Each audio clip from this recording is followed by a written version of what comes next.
Okay julle, vandag gaan ek gou 'n bietjie praat, my opsomming gee oor Ezra en Nehemia. Nou Ezra en Nehemia loop maar vir my saam, die twee boeke, vir die eenvoudige rede dit gaan maar albei oor die terugkeer en die herbouing van Jerusalem. Baie interessant as jy nou kyk wat die verloop daar is en hoe dit werk en Nehemia is spesifiek vir my van kardinale belang die boek en dit gaan nou maar ook oor wat oom senior daai tyd gesê het dat ons gaan moet jy weet 'n herlewing hê soos wat daar was in die dae van Nehemia.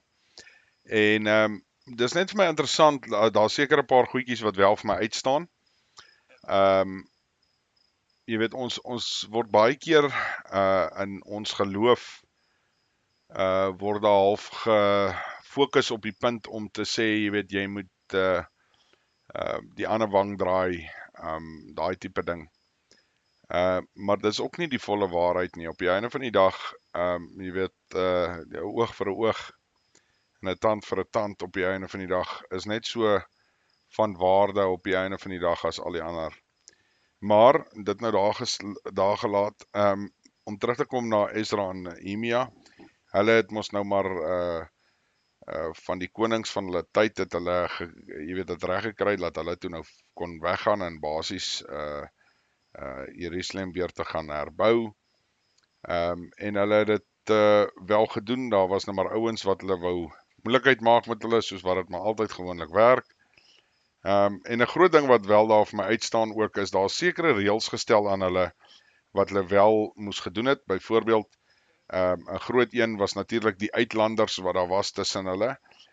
Die ou wat sê nou maar met 'n vrou getrou het wat hy nie maar mee mag nie, moes die vroue en kinders was nie welkom nie.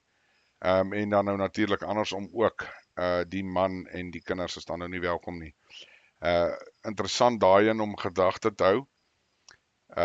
Weer eens soos wat ek sê nou van oom senior se goeters. En dan die ander ding wat nou ook nou nogal opvallend was op die einde van die dag was, omdat hulle aangeval was terwyl hulle nou besig was om te bou. Sal jy onthou as jy nou geluister het of selfs as jy saam gelees het, op 'n punt kom hulle waar hulle met die een hand bou en met die ander hand staan hulle met die swaard in die hand, as hulle dan nou aangeval word om nie te kan bou nie.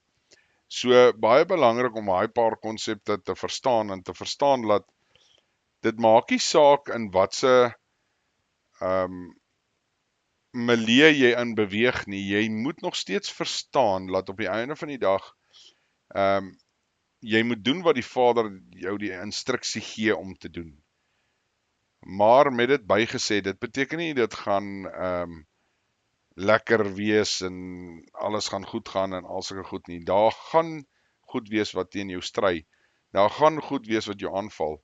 En dit hoef nie net fisies te wees nie, dit kan geestelik ook wees. Daar kan goed met jou gebeur op 'n daaglikse basis wat jou probeer keer om nie die doel wat jy moet bereik of wat ook al jy moet doen uit te kan voer nie as gevolg van onderdrukking van die bose af, as 'n mens dit nou maar so eenvoudig kan stel. En dit is belangrik om te besef, want dit is maar wat in daai tyd ook gebeur het, maar dit was nou meer fisies. As hulle moes basies maar veg om te kan bou. Wat ek dink dis as jy dit moes indink hoe mal dit eintlik moes gewees het. So jy moet bou en dan moet jy in die aand dit wat gebou is beskerm, maar terwyl jy bou moet jy ook reg wees om te kan beklei, want dis ouens wat jy wil aanval want hulle wil keer dat jy nie moet bou nie. So dit is, jy weet, dis rof. Dis nie 'n maklike storie nie. En dan wat vir my baie sleg is, as jy hier aan die einde kom, dan sien jy dat die ouens wat nou wel daar is, die Israeliete, het toe nou maar weer 'n keer weer gaan loop en verval in die goed wat hulle nie moes doen nie. As jy kyk waar hulle sê, jy weet, hulle maak die deure toe op die Sabbat en daar mag niemand daar inkom nie ensovoorts en hulle het toe nou maar weer teruggeval daarop en het weer begin doen. Jy weet, en dit is wat my so sleg is van die hele ketoet. Het maak nie saak hoe jy daarna kyk nie, ons is maar sondaars, almal van ons, en ons sukkel om uit die sonde uit te bly. Ons verval maar baie keer weer in dieselfde goed in. Wat ongelooflik sleg is, want as jy hoor hoe hartseer dit was, ek kan nou nie onthou of dit Ezra of Nehemia was nie, maak nou nie saak nie. Dit was toe hy nou agterkom dat hulle maar weer net verval het in dieselfde storie, wat veroorsaak het dat die hele stad op die einde van die dag vernietig was, het hulle nou maar weer dit gedoen. Jy weet, so, dit is die hartseer deel daarvan, en dit is die slegte ding wat ons tog as 'n nasie, as ons vorentoe gaan, moet tog teen stry, om nie weer daai roete te gaan nie. Jy weet, en hierdie is nou nie 'n persoonlike aanval op enige iemand, of moet dit nie persoonlik opneem of wat ook al nie. Maar een van die goeters wat ek baie goed kan onthou, toe ek jonk was, of een van die grootste debattens wat daar was byvoorbeeld sport op 'n Sondag. Jy weet, ek praat nou van toe ek 'n chokkertjie was, en jy weet, dit het net eenvoudig gebeur, en die mense het dit aangegryp en gedoen. Nou as jy jou Sabbat beskou op die Sondag, en jy kyk na sport of beoefen die sport, ek meen, jy weet, dit maak nie vir my sin nie. Ek weet nie, dit is gaan my kop te bowe, soos wat my ma sal sê. Maar ja, mense, so, dit is nie om aanvallig te raak of iemand op neer te kyk of iets nie, dit is maar net, kom maar terug na common sense toe. Maar dit nou maar daar gelaat. Jy weet, so, om terug te kom na Nehemia en Ezra, jy weet, die een was die fisiese leier, die ander was die geloofsleier, en hulle het gegaan en hulle gedoen wat hulle moes doen.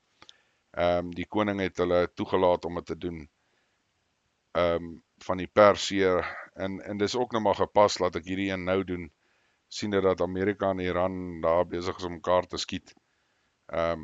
Jy weet, Iran is maar die ou Persië.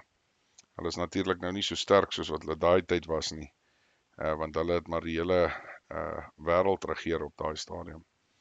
Maar dit is maar net interessant om te verstaan dat jy weet, enige iemand kan gebruik word om enige ding te laat gebeur vir die jy weet, die Israel volk.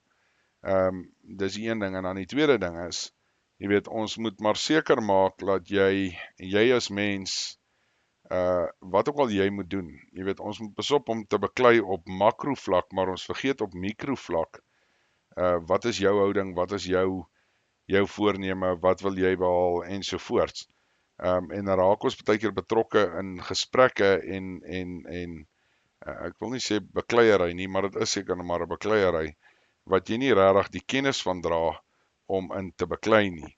En weer 'n keer, dis nie om iemand af te skiet of wat ook al nie, maar op die einde van die dag, jy weet, dit is soos hierdie Iran-Amerika kwessie, op die einde van die dag het, ja, daar's definitief implikasies vir ons, maar dit het niks met ons te doen nie. En onthou, die Vader het alles in sy hand. Hy bestuur alles, hy hanteer alles.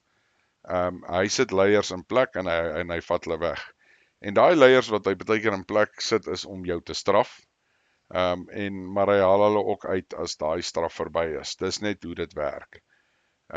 So ons moet vertrou wat ook al die Vader voor ons sit, en ons moet sterk staan, en ons moet maar net met dit aangaan en verbygaan. Maar ja, mense, dit is maar Nehemia en Ezra, en soos ek sê, dit gaan maar oor, ons moet daai twee goedjies nogal sterk in gedagte hou.